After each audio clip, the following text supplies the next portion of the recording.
السلام عليكم أصدقاء القناة.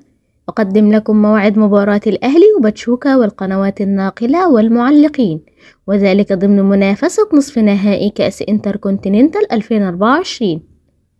نجح فريق النادي الأهلي في حجز مقعدا له في نصف نهائي بطولة كأس الانتركونتيننتال 2024 عقب فوزه على نظيره العين الإماراتي بثلاثية نظيفة، ليتوج الأهلي بلقب أبطال القارات الثلاثة.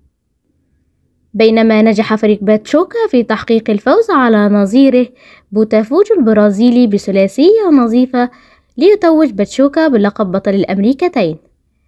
ليتلاقى فريق النادي الأهلي وفريق باتشوكا في نصف نهائي كأس الانتركونتيننتال 2024، ليتنافس الفريقين على كأس التحدي، ويتأهل الفائز منهما لمواجهة ريال مدريد في النهائي يوم 18 ديسمبر 2024.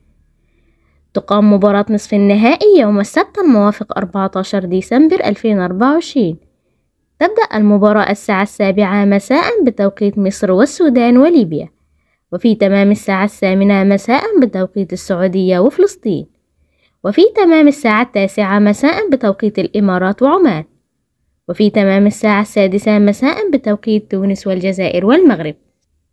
تذاع المباراة على قناة بي إن سبورت HD2 بتعليق سعيد الكعبي، وعلى قناة الكأس القطرية 5 بتعليق خليل البلوشي.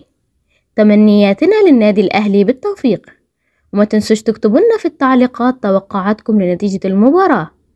أرجو الاشتراك في القناة وتفعيل زر الجرس ليصلكم كل جديد من مواعيد المباريات العربية والعالمية. شكرا لكم، والسلام عليكم ورحمة الله وبركاته.